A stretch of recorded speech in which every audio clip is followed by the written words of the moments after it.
morning. Good morning. Good morning. Good morning. We're going to talk about stopping learned helplessness. Stopping learned helplessness. Stopping learned helplessness. How many of y'all know feeling helpless is not a strategy for success? Right? So first and foremost, you got to decide, do you want to be successful in life? Come on. What are we doing here if we're not successful, right? We're suffering.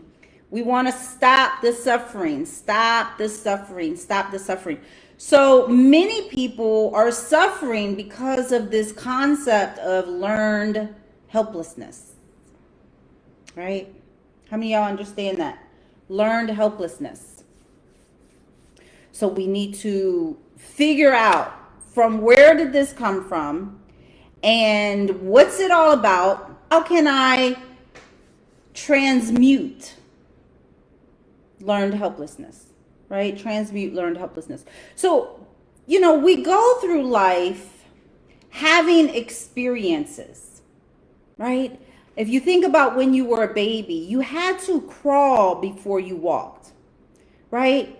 And the reason that you didn't give up on trying to walk is because you had people cheering you on, right? You had people cheering you on, like, come to me, baby, come to me, come on, take that step, come on, you can do it, you can do it. And then what happens? We get older, and that cheerleading squad is now the same squad that's telling you that you can't do stuff. Yeah. They don't mean harm sometimes, but they do harm us by limiting what they're telling us we're capable of. Right? So maybe our parents will say, maybe you shouldn't take that class. That seems a little advanced. Or maybe you shouldn't go on that trip. Or maybe you shouldn't, try out for that sport. Or it's okay, you didn't make that team, it's okay. Don't worry about it. Right? And sometimes they're outright rude and they just tell us, you can't do that. That's not something we can do. That's not for us. That's other people. Other people do that kind of stuff. Right? And so as we get older, it goes from having this cheerleading squad telling us that we can absolutely do anything to that same cheerleading squad now, not really cheering us along at all. And what happens is people, our parents specifically, but people around us start putting their perceived limitations onto us. Why do we do that? I do it myself. I catch myself sometimes telling my daughter, I don't know. I don't do it too often, but I have caught myself. I can't remember what I tell her, but I have caught myself kind of telling her something negative. And I'm like, why would I say that to her? Like, be quiet. Right? So we need to be very, very intentional when we talk to our children or talk to our friends or talk to our family or talk to our siblings, talk to anybody who's trying to do something, right? If they would have told the Wright brothers, you can't figure out how to make this thing called a plane fly, they could have given up, right? So what happens is, number one, we need to be careful what we're saying and who we're saying it to. But when we come back and think about learned helplessness, a lot of times learned helplessness is not only influenced by the external information that we're getting from other people in the world, but it's also because we're trying to do something in life. Either number one, we're comparing ourselves to other people and we're becoming demotivated. Or we're trying to do something, and because it doesn't happen right away, it doesn't, flourish, the seed doesn't sprout quick enough, right? The thing that we're trying to do, we're not really good at right away. Over time, the consistent sense of failure This is the part right here you got to pay attention to. The consistent sense of failure. Failure is a perception. So if I perceive I'm trying and trying and I just can't get it and it's not working and this ain't right, you know, I can think for myself, like trying to create my own website in 2014. I thought I was just like literally going to lose my mind because I was trying and trying and trying. I was like, I don't know how to do this stuff. You know, I don't, my goodness, all the things that we need to learn how to do in society and technology and business these days. If we believe our own perceptions, we're going to believe that we don't know how to do something, that we're not good enough. And so what happens, the way learned helplessness is created, which actually the term was coined by a psychologist named Martin Seligman. I don't know how to say his last name. It's like Seligan, Seligman, something. He's basically the father of positive psychology. And so he came up with this term, learned helplessness, because he was studying animals. And what he found is that when an animal was consistently failing to succeed at something, it just learned to give up. And then when they put the same animal, like a mouse or a rat, and they put that same animal in another environment where they could succeed, the animal already had programmed itself to give up, to feel helpless. And that's what happens to us. We get into the process of trying to do something, and because we don't succeed based on our own perception at the level and the rate that we feel like we should be succeeding, we feel, based on a negative perception, that we are failing. And so over time, what's going to happen is many people take on this persona of a helpless person, right? A helpless person. And it even happens like if we have a job, right? We have a job and they fire us, and then we can't find a job for a long time. We begin to feel helpless. We begin to create a narrative.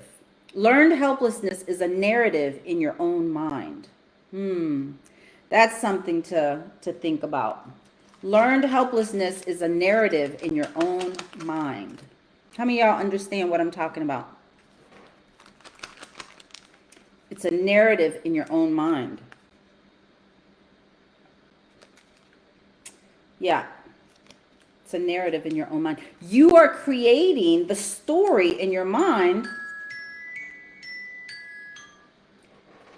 You're creating the story in your mind of what you are feeling. Do you understand that? There is not another person creating your life experience, creating your perception. There's not another person doing that. Everything we experience is coming from our own perception. It's kind of bugged out when you start thinking about it. So whatever you're feeling, whatever you're reiterating is coming from you. It may be a reality out there for them, but you are re-endorsing it for you. Right? Did y'all take your vitamins yet?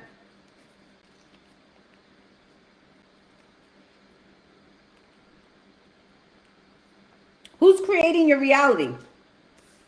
Who's creating your stories, your narrative, your perceived limitations? Who's creating all of that? You are. You are creating your own sense of learned helplessness. And learned helplessness is nothing more than a sense of powerlessness. And why do we feel powerless? We feel powerless because we have this persistent sense of failure to succeed, right? A persistent sense of failure to succeed. You're trying to succeed in an area. You're trying to get this job. You're trying to get accepted to this sport. You're trying to write a book. You're trying to focus. You're trying to become a multimillionaire. You're trying to lose weight. You're trying to spend more time with the Lord. You're trying to, I don't know, keep your home clean, right? Something as simple as keeping your home clean.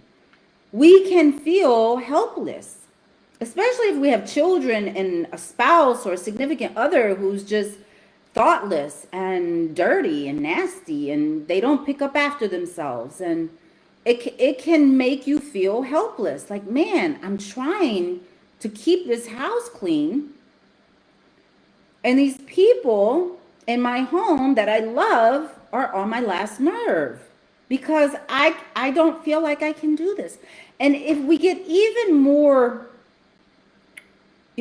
precise, if we go down a layer, right? Go into the understanding of people. Just waking up and feeling powerful is a real tough job for people. Just waking up and feeling, not even forget about feeling powerful. That's too far up there. Just waking up and feeling like you can make it through the day. That's a real challenge for people. Many people feel lonely. They feel isolated. They feel disconnected. They feel depressed. They feel anxious. They feel overwhelmed. Overwhelm is a real epidemic in this world. Everyone feels overwhelmed.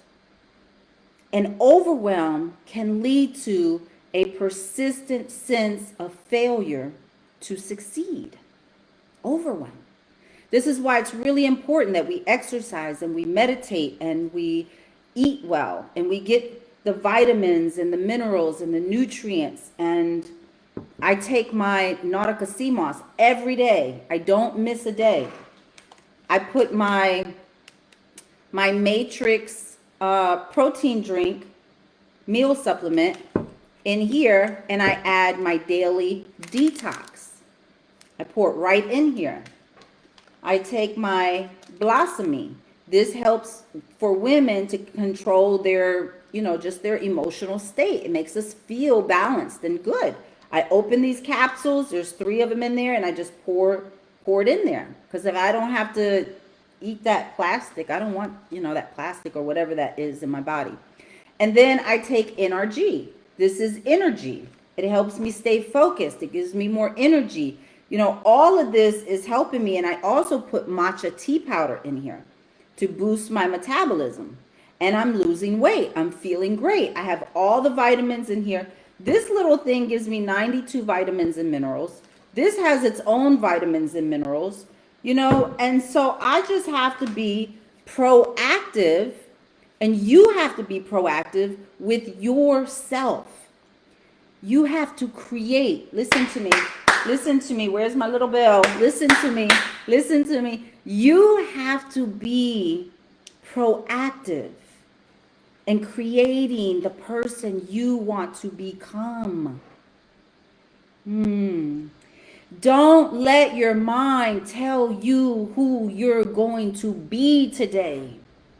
You tell your mind who you're going to be. Come on, y'all. Come on, y'all. Come on, y'all. What is that? That's deliberate creation. That's deliberate creation. You tell yourself who you're going to be. I create me. I create my mindset. I create my own energy. I am not a slave to my mind. I am the commander of my mind.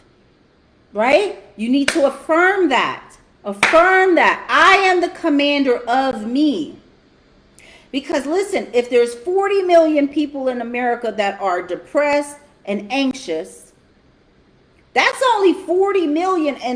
And that was a stat a while ago. I don't know if the stat is current.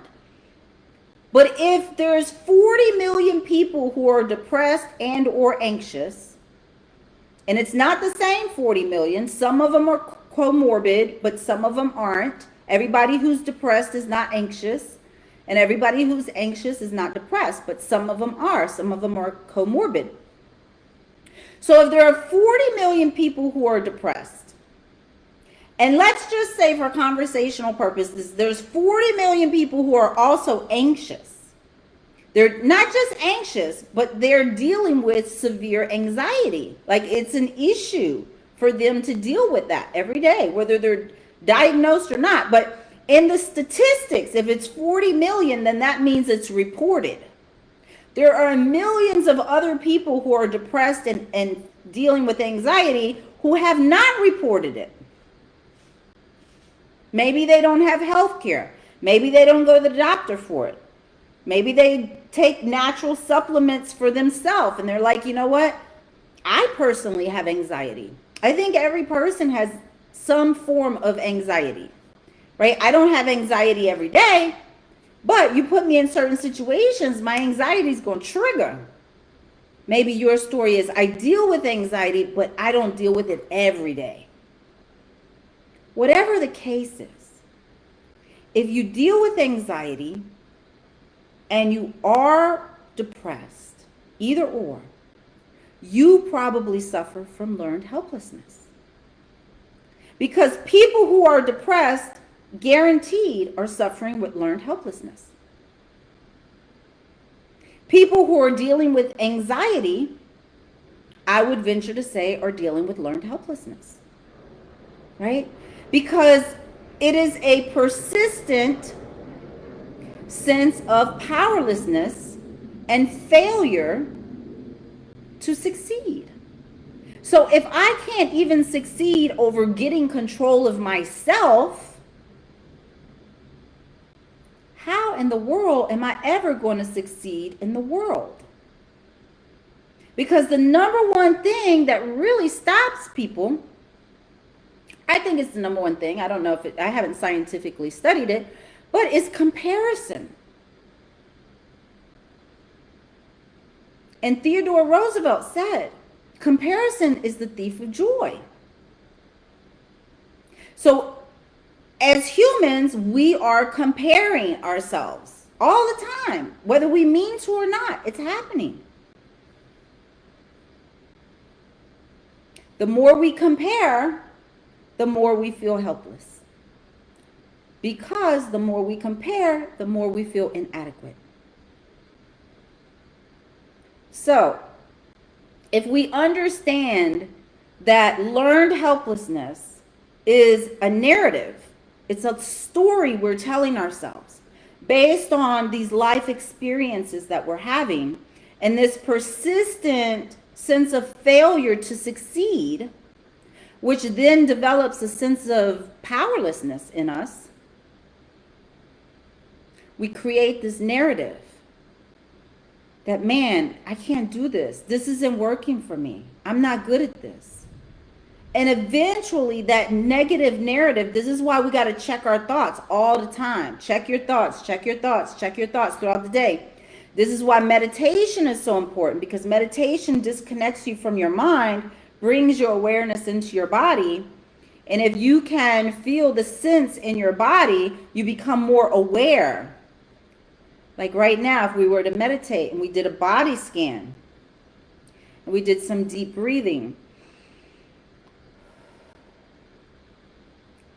Deep breathing, and really the exhale of deep breathing, is what calms down your sympathetic nervous system, which is your stress hormones. So once we calm that down and we bring our awareness into our body and say, okay, let me do a body scan. How am I feeling? How's my head? Temples? How do my cheeks feel? My eyes? Are there any shooting pains in my eyes? My jaw, is it tight? My throat. A lot of people have a lot of stress in their throat because they're taught from a young age to be quiet. And so the more we repress our freedom of speech, the more we can, and sometimes it's through fear. You know, if you grow up with a domineering parent that always tells you to shut up and be quiet and sit down and don't talk and stop crying and grow up and don't be a baby and this and that and the other thing, you learn to not talk as much or as freely. And so that stress can be kept there. We hold stress in our shoulders, in our arms, in our abdomen, in our solar plexus, in our shins, you know, our knees. You know, there's places all throughout our body. And the more that you can become aware of where in your body the stress is being held, by becoming aware of the sensations you're having in the body, the less you're focused on your mind. And so you can relieve some of this pain, right? By focusing on you, not your thoughts. Because your thoughts are what's creating this negative narrative of learned helplessness. And eventually people just give up hope. And if they have a disability, it's easier to give up hope. But I want to tell you guys something about two people on the internet. I don't know their names, but they're two gentlemen that they don't have any arms and they don't have any legs. The most phenomenal people I've ever seen in my life. They don't have any arms and they don't have any legs. And I think they were born that way. And yet still, they both live full lives. They swim, they cook, they take care of their children, they have sex, they climb mountains. I think one of them climbed Mount Kilimanjaro. They're just phenomenal human beings. They did not succumb to learned helplessness.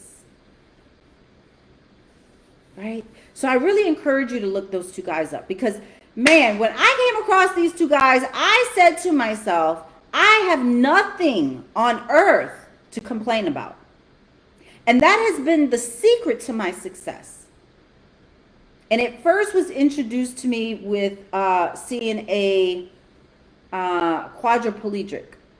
And it could have been the gentleman who played Superman. But I came across this quadriplegic.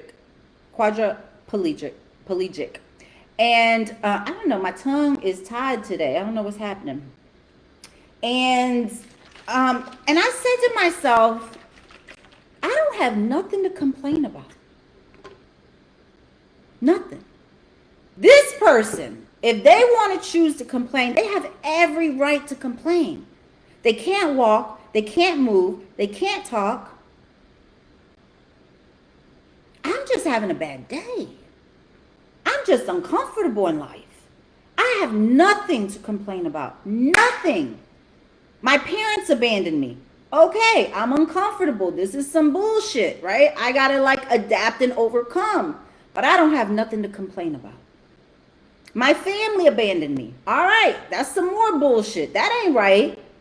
Now I'm really uncomfortable. Now I'm really alone in life. Now I really gotta overcome and adapt to my situation.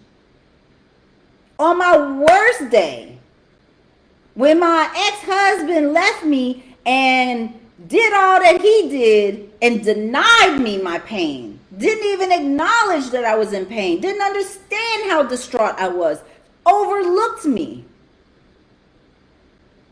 as if I was nothing and I was his wife. On my worst day of heartbreak, I got nothing to complain about because I'm not a quadriplegic. I have both arms. I have both legs. On the hardest day of my life as a single mother, shift working in the military, no emotional support, no wisdom, angry because I don't know how to improve my life. On the worst day of my life, when my father died, I still don't have anything to complain about. I can be sad. I'm human. I can cry, but I can't complain. I refuse to complain. I will not complain. I am not going to complain. I am not going to feel sorry for myself. I am not going to have learned helplessness. I am going to overcome and I am going to adapt. And that's the mindset you got to take. You got to have that mindset, because on your worst day, you got to say to yourself, I still have the mind of a champion. And I'm not going to let no man or no woman, no mother or no father, no family members, no boss, no child of mine, no negative self-talk, no enemy within. I'm not going to let any of it, not social media, none of it. I'm not going to let it control me because I got the mind of a champion. I know what it is that I need to do. I need to be focused. I need to be determined. I need to have a vision. I need to believe in me. I need to get in the Word of God. I need to create an identity in Christ. I need to overcome my worst day on earth because I refuse. I refuse. You got to say this to yourself. You got to look in the mirror and say, I refuse. Bitch, you better refuse to give up. You better refuse to complain. You better refuse to have learned helplessness because you were born for a reason. You have a mission to accomplish. You have a mission. If I gave up, come on, y'all. If I gave up, if you give up, how many blessings for yourself, for your family, for other people in the world that are assigned to you? How many people do you steal their blessings from because you give up? You can't let it happen. You got to refuse.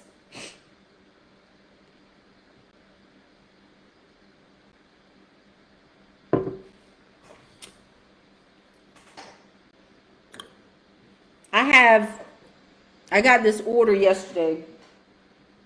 This guy, he wants 20 of my books, and he's sending one each. I have From Foster Care to Fabulous and Imperative Movement and Maximize Your Superpowers. And he's ordering both of those books per person because he wants to promote the work that I'm doing. Man, out of nowhere, I just get this call. Hey, I saw your video. I love what you're talking about. I really, I'm championing you. I understand what you're doing here, and I want to help you. I want to help you help other people. I want to order 20 of your books. Give me 2 each or 1 each for each person. And he gave me a list of people to autograph them to. If I would have gave up at any point in my life, whoever those books are going to, they would not have gotten them. Because I would have ceased to grow. The moment you give up, the moment you get learned helplessness, you cease to grow. And you cannot allow that to happen.